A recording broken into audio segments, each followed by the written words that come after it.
We're counting down the 12 most dangerously illegal motorcycle mods that are actually death traps. From mods that make you invisible in traffic to tweaks that silently destroy your control or even threaten the structural heart of your bike, every entry is a shortcut to disaster, backed by hard evidence, not rumors.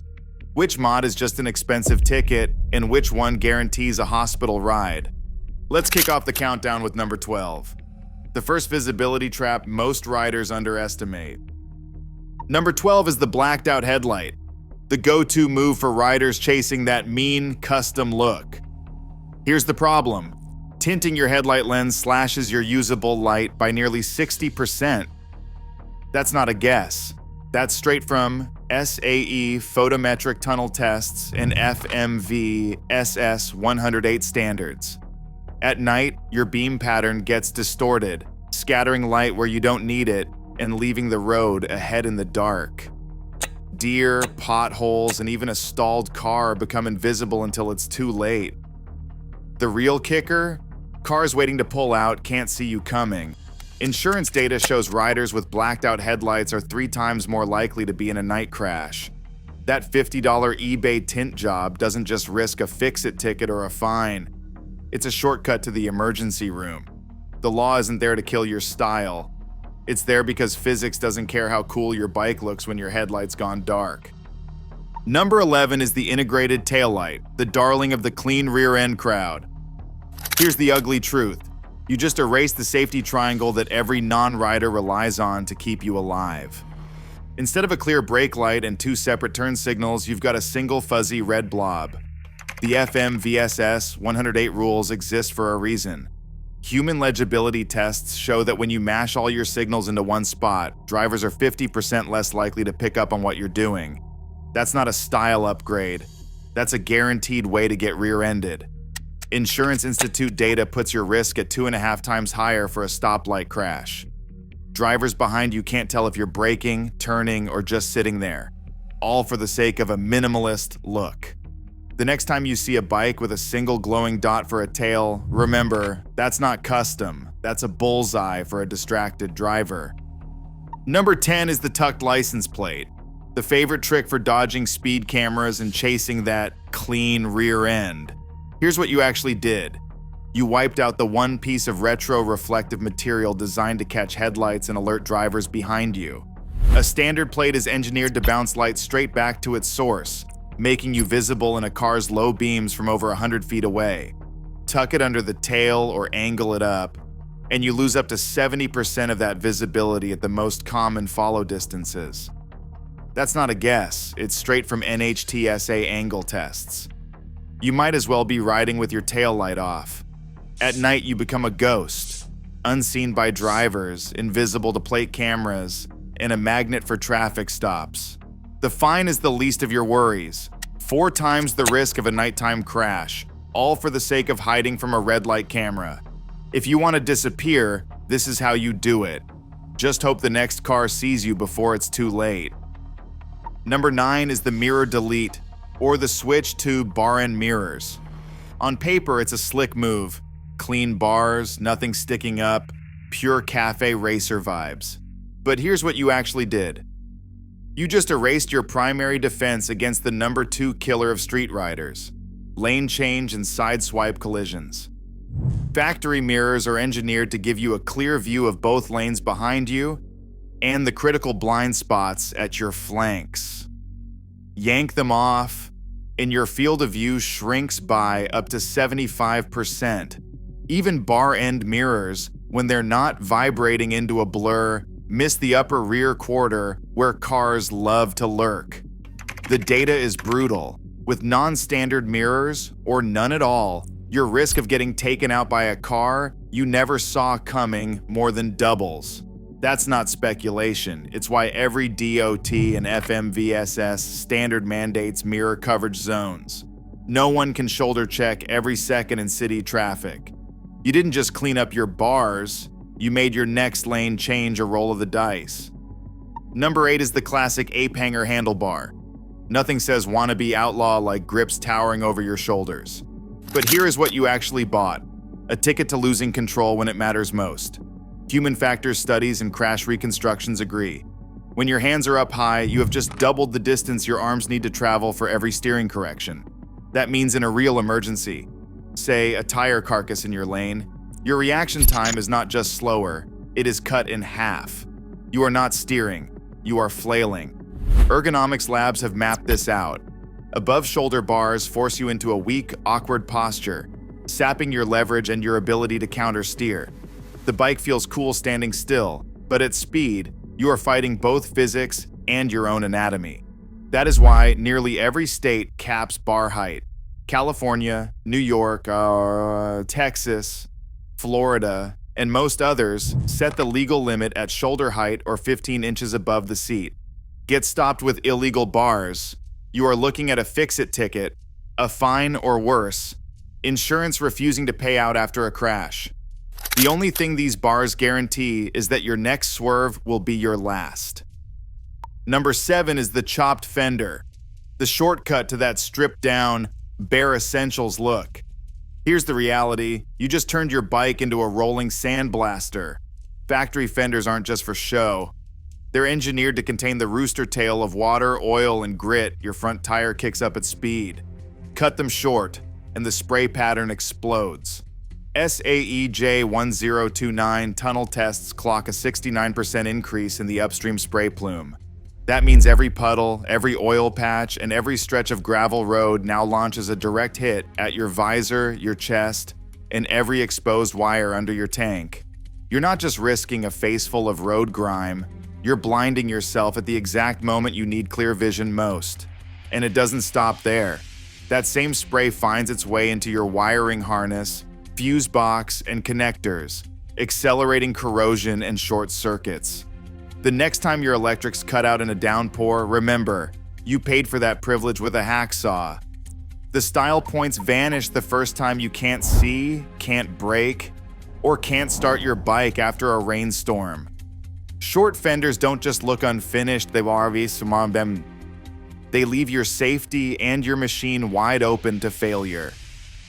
Number 6 is the extreme stretch tire, the mod that turns your wheels into a ticking time bomb. Here's what's actually happening. A tire is engineered for a precise rim width, with the bead and sidewall working together to flex and grip under load.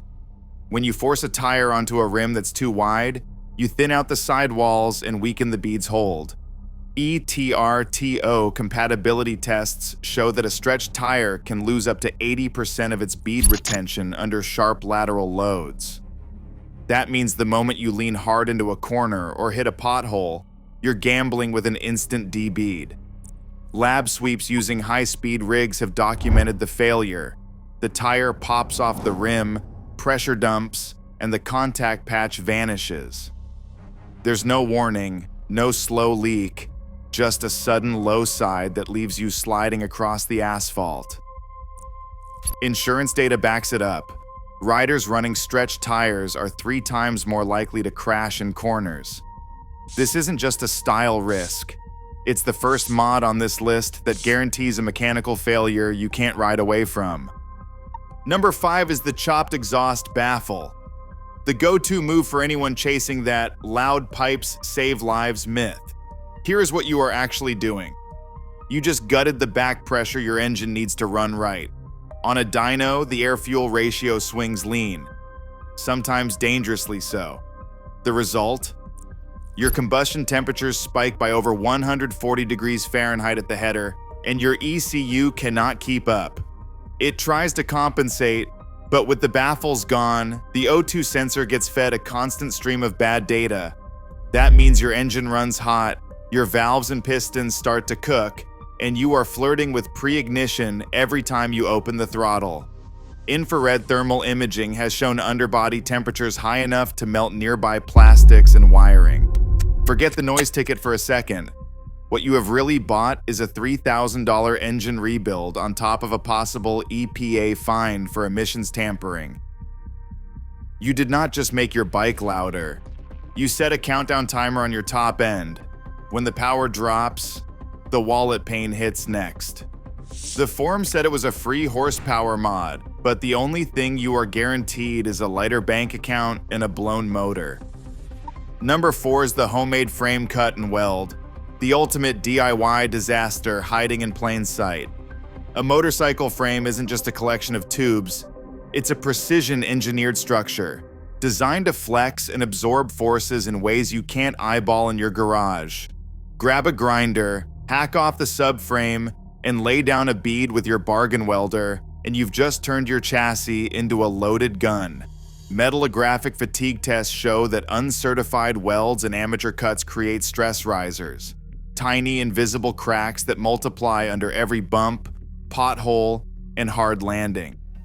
A WSD 1.1 standards are clear. Even a minor welding defect can increase crack initiation by over 400%. That's not theory, that's lab proven.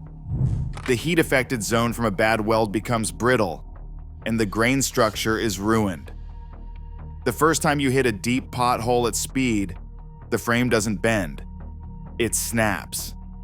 Insurance claims and NHTSA case files are full of stories where a custom seat or a bobber tail snapped clean off at highway speed, sending the rider straight to the pavement. A single-point failure on the frame almost never gives a second chance. Factory welders have certifications for a reason. If your frame mod can't pass a certified inspection, it's not custom. It's a death sentence waiting for the right bump. Number 3 is the bargain bin LED signal, the mod that promises modern style and a bright flash for $10 on eBay. Here's the ugly reality. Most of these signals are built with the cheapest driver chips and the flimsiest wiring you can find. They might light up on your workbench, but the first rainstorm or hot day is all it takes to turn them into a silent hazard. IEC 60529 water ingress tests show that about 67% of these units fail after just a single 24-hour wet cycle. The seals are a joke. Moisture seeps in, shorts the circuit, and suddenly your turn signal goes dead without warning. It gets worse. Poor thermal design means the driver ICs overheat, especially in summer traffic. The plastic housings start to melt, or the solder joints crack from thermal cycling. You think you're signaling to the car behind you, but you're just riding with a dead light, invisible at the intersection. Intermittent failure is the real killer. One blink it works, the next it doesn't. Drivers can't read your intentions, and you can't count on your own signals when it matters most. Electrical fires aren't unheard of either. A shorted cheap LED can arc and start melting insulation, turning a minor wiring job into a total loss. You didn't just save a few bucks. You erased your ability to communicate with every driver around you, and you might be rolling a fire hazard down the road. When it comes to signals, cheap is dangerous. The lab tests and crash data agree. Cut corners here, and you're gambling with your life and everyone else's on the road. Crash bars and engine guards aren't there for looks. They're engineered to take the hit when things go sideways. Yank them off and you're betting your legs and your engine against the pavement. ISO 13232 impact modeling spells it out. Without crash bars, your risk of a serious leg injury in a low side jumps by a factor of 3.4. That's not a bruise, that's compound fractures, pins, and months off the bike. 42% of bikes that hit the ground without guards end up with cracked engine cases, leaking oil and coolant, sometimes locking up the rear wheel on the spot. It's not just the hospital bill. It's a totaled motor and a bike that might never ride again. The broken leg scenario isn't rare. In real-world crash reconstructions, the rider's shin takes the full force, pinned between hot metal and cold asphalt, while the engine slams down with nothing to cushion the blow. Some riders think they're saving weight or cleaning up the lines. What they're really doing is removing the only buffer between their bones and the road. The aftermath is ugly. Ambulance, surgery, and a bike that's written off before the tow truck even shows up. The crash bar isn't just a bolt-on. It's the difference between walking away and never walking right again. Number 1 is the silent killer, over-torquing bolts on critical parts. Most riders think tighter is safer, but a bolt isn't a lock, it's a spring. When you crank a caliper bolt or axle clamp past the specification, you're not making it stronger. You're stretching it beyond its yield point, Yalt, turning that spring into a piece of brittle wire. Mechanical tests show that a single over-torque event can destroy up to 88% of a bolt's preload.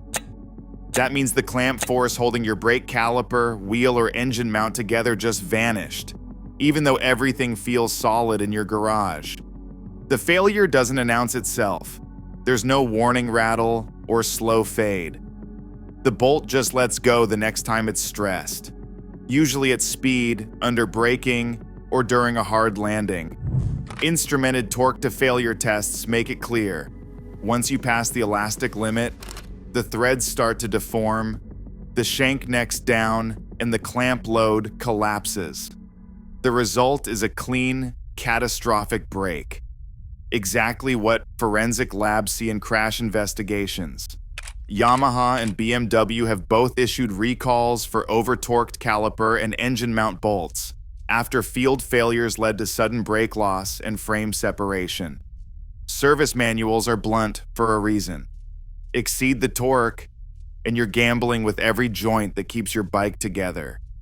The worst part, you can't see the damage.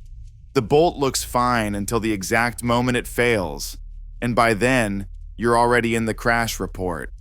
Every time you reach for a breaker bar or an impact gun instead of a torque wrench, you're not tightening your safety net. You're cutting it. That's why this mod sits at the top of the list. It's not showy, it's not loud, but it's the one mistake that guarantees a sudden, fatal failure when you least expect it. From blacked-out headlights that triple your crash risk to over-torqued bolts that can snap without warning, these 12 illegal mods prove one thing.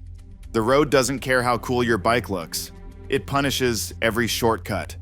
Across all entries, the common thread is a trait of safety and reliability for short-term style or misinformed performance. The most shocking mods, like homemade frame cuts and removing crash bars, show how a single change can transform your ride into a literal death trap, with data revealing up to a 3.4 times greater chance of serious injury or catastrophic failure. What made each item qualify wasn't just its illegality, but the hard evidence of increased accident rates, mechanical breakdown, or life-altering injuries. This list exposes a pattern. Mods that seem minor or cosmetic often undermine critical systems, visibility, control, and structural safety. The real takeaway? Every shortcut has a consequence, and in this category, consequences are fatal. If you recognize even one of these traps on your bike, it's time to fix it, because style is never worth a hospital bill or a headline.